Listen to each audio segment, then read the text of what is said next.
Dodge has negative value. They're willing to put that on their cars because Dodge doesn't make a lot of cars anymore. And the ones they do make are budget cars. And everybody's accepted that you're paying a low price for a piece of garbage and it says Dodge on it.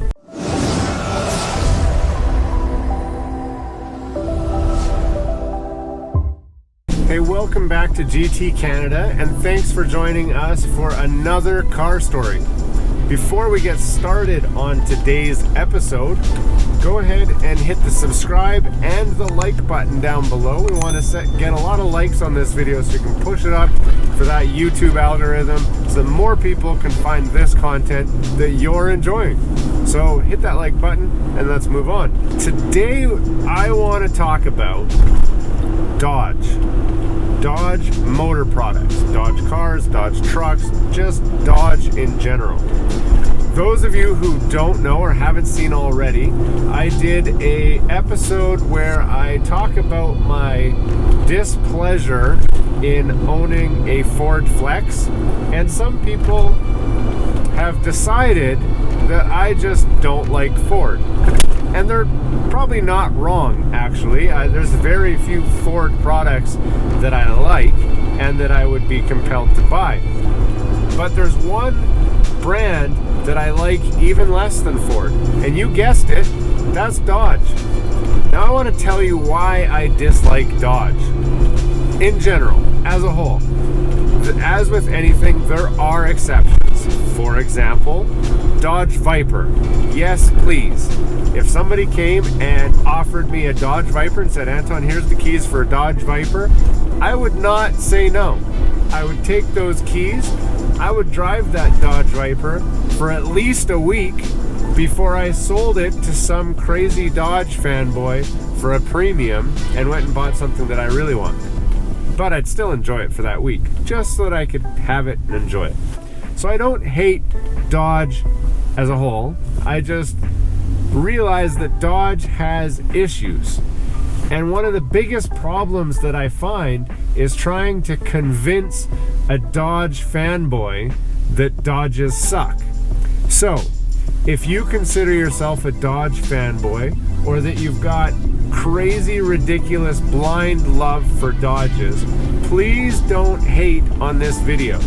There's a button over here if you're a Windows user, there's a button over here if you're a Mac user, and if you're an Android or an iPhone user, I don't know what you do. I think you just turn your phone back vertical and click the X button. Just close the window and move on. Get on with your life. There's much more important things to be upset about. I am not making this video to convince a Dodge fanboy that the thing that he loves sucks. If you've got a Dodge logo tattooed on your body in any area, I'm not talking to you.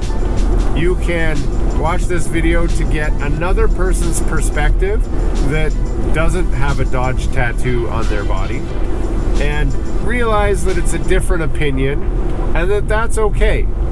I'm allowed to have an opinion based on my experience with Dodge products, and you're allowed to have an opinion based on your experience with Dodge products. And if you love your Dodge so much that you've gotten it tattooed on your body to show your love, I won't judge. Back to Dodge. Well, if we go back to Dodge in the 80s, Dodge in the 80s wasn't that bad. That's because Dodge in the 80s had a joint venture with Mitsubishi. And Mitsubishi has always been very particular about the products that they make. And some of that kind of Japanese analness, for lack of a better term, kind of carried over into a lot of the Dodge family. Case in point, I would, in a heartbeat, pick up a Dodge Caravan that was the turbocharged Dodge Caravan. The late 80s Dodge Caravan, turbocharged. I would own that and love it. Probably more than the Dodge Viper that somebody gave me in the earlier example. Why? Because it was a good product. They took a crappy product, the Dodge Caravan, they put a great motor and transmission in it and turned it into a great vehicle. The Dodge Omni Shelby edition, GLH, goes like hell. Who wouldn't love a Dodge Omni? Yeah, sign me up. So Dodge didn't always suck. Then you get into the 90s and Dodge kind of forks, and they have Dodge and they've got Chrysler and they've got Mitsubishi, and there's a lot of sharing of platforms and sharing of engine configurations and sharing of technology, and it was good in the beginning of the 90s. Towards the mid 90s, I liked the Eagle, which was a Dodge product. It was part of the Diamond Star Motors, the DSM brand, which is the Mitsubishi Eclipse in the States. Yeah, they were plagued with issues though. If you love crank walk, go ahead and get yourself an Eagle Talent. Yeah.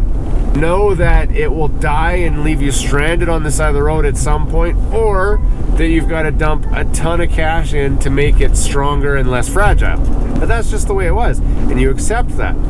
At some point, Dodge just started making straight up trash, and they've tarnished their name to the point that Dodge became well known as a throwaway vehicle, where you go and you buy that car, and if you get a 5-year warranty on it, in 5 years plan to throw it out. Just throw it in the garbage and get another one. And if you can sell it to some poor fool as a used car for $1,000, do that.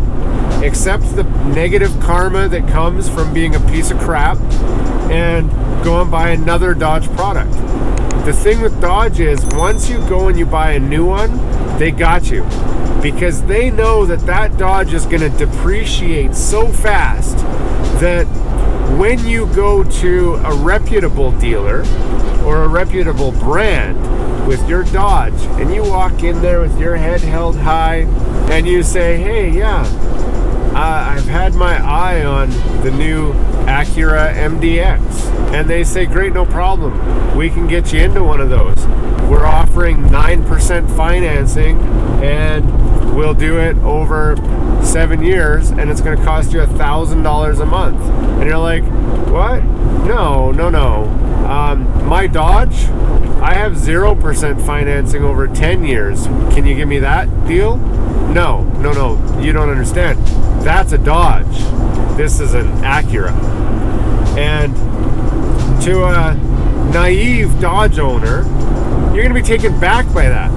You find that out when you go to other car dealers, other car brands, trying to get trade-in value on your Dodge. That's when you realize your Dodge is worth nothing. It's not my opinion. This is not my opinion. This is facts. And if you do own a Dodge or have owned a Dodge, try it. Take it in. Go to like CarMax and say, hey, can I get a quote on my trade-in for my 6-year-old Dodge? They'll tell you it's worth nothing. If a dealership is willing to give you a deal of any sort, they won't negotiate on the price of the vehicle you're buying, so they can roll in your bad equity into the purchase of your new car. If you don't go in with a Dodge and you got cash, you're gonna get a way better deal. That's the first indicator. Another interesting thing happened, and it happened when I was at the car show.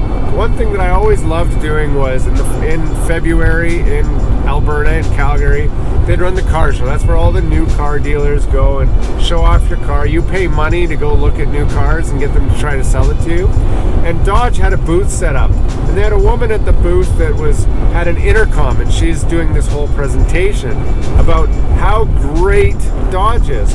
And it was interesting. While she was doing the presentation, she said, and I'm going to paraphrase, and you can try and fact check me because it doesn't matter, this is what I heard. She said, we know that the Dodge transmissions have not always been great. So this year we redesigned the transmission, and it's the best that we've ever made. And you can buy this year's Dodge product with confidence because our transmission is good, and we know that it was bad, but now it's good. And I kind of chuckled to myself, well, guess what? A year later, when I'm at the same car show and Dodge is doing presentations again, they said the same thing. Yeah, okay, last year's transmission, okay, that sucked. But this year, it's really good. And that went on for at least a few years, where Dodge acknowledged last year's transmission sucked, this year's is good. And then the next year they said, okay, last year's sucked too, but this year's better. Well, at what point do we believe that they figured it out? Dodge now just outsources their transmissions. They're getting like Daewoo to make transmissions for them because they're like, all right, we're not transmission makers. But that's not the nail in the coffin. And I'm sorry if you're still watching this and you've got that Dodge tattoo that we talked about. I'm really sorry that I have to go here.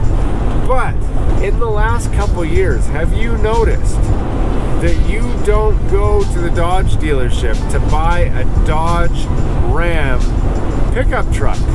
No, you don't. This is a surprise for anyone who hasn't watched, but I've been watching and I see you, Dodge. I know what you're doing and I see your tricks. When you go to the Dodge dealership, you are buying a Ram truck. It is not a Dodge truck. It is a Ram truck. They have totally rebranded the Dodge Ram to be just a Ram. It's not a Dodge product. You just happen to go to a Dodge dealership to buy your Ram truck. And I challenge you, if you own a new Dodge Ram, because I'm going to call it a Dodge Ram, it's made by Dodge, I don't care. But if you take your brand new Dodge Ram, I dare you to find anywhere where it's prominently displayed that this is a Dodge. It says Ram everywhere. Everywhere they can, they put Ram. On all of their advertising, they say Ram trucks, Ram trucks. These are the Ram trucks. Come see your new Ram truck lineup at your local Ram truck dealer. If you go to buy parts for your Ram truck, they actually have their own section now. You used to go to Dodge and then pick the submodel as Ram. Not anymore.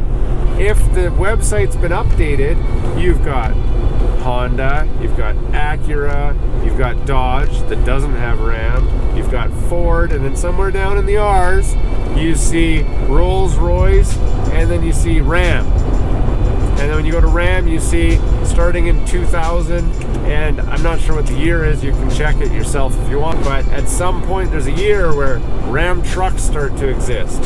And some websites that aren't updated, you don't know where to find it, because you go to Dodge, it's not there, and it's in Ram. Other websites, you go to Ram, it's not there, they actually still keep it in Dodge, because there's still that confusion. But Dodge is going completely out of their way to brand their trucks as Ram trucks. Why?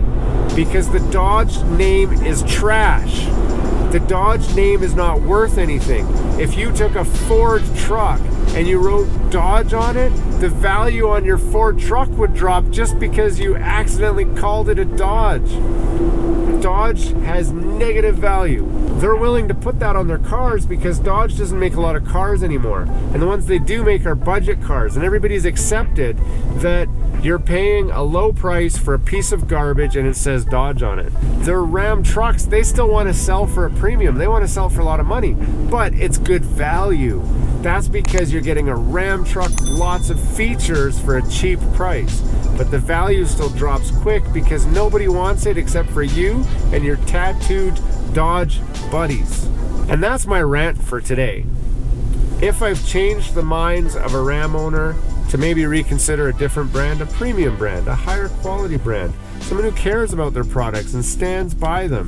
You know, someone like Chevy, who writes songs about their trucks and sing them to you, and they proudly display that bow tie on there and say, come buy our Chevy products, which also include trucks and cars and SUVs and sports cars.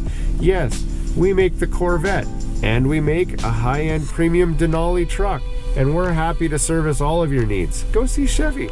This video is not sponsored, by the way, but Chevy, if you're looking out there and you're like, hey, we should support this guy, I would take a new Corvette or a new Denali truck or something as compensation for all of the business that I'm bringing to you and your brand. And it's not intentional, just Dodge sucks, and I wanted to let everyone know why they suck. If you are a Dodge fan and you've watched this far, please don't hate on this video. It is halfways in fun. I don't care. Honestly, I don't care. I sleep just fine at night, whether you love your Dodge or not. One question people might ask themselves, or they might be asking me, Anton, if Dodge sucks so bad, Why do people get Dodge tattoos? Why do people love them? I have one story to tell you. Well, I could tell you two, but I'm going to tell you one.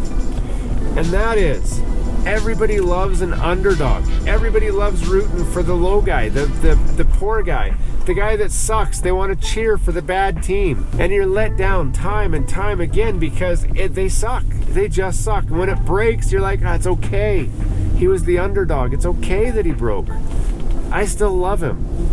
You know what? You're not alone. People like Apple.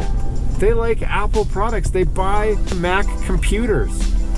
And they support a brand that builds trash and charges you 3 times as much for it. Can you believe that? So you're not alone. There's other people get duped all the time. There's lots of people that get duped out of their money. And there's a saying about that. A fool and his money is easily parted or easily separated. And I'm not calling Dodge owners fools. I'm just saying, people will buy crap and feel good about it. And that's okay. It's your money and you can spend it however you want. I'm not here to tell you how to spend your money. I make poor choices with my money. I buy crappy boats and I pretend that they're awesome. And that's just who I am. So it's okay. Don't feel bad. Don't feel inferior about your Dodge product. Love your Dodge product. Tell everyone how much you love it. Get it tattooed on your backside if that's what you want to do. I hope you enjoyed this video. I hope you got a good laugh out of it and maybe learned a thing or two. If you did, subscribe to the channel. I got more videos coming. If you didn't, close this window and move on. While you're waiting for the next great content to come out, you can check out some of these videos right here. There's a lot of good ones there. I hope to see you again, but until next time, have a great day.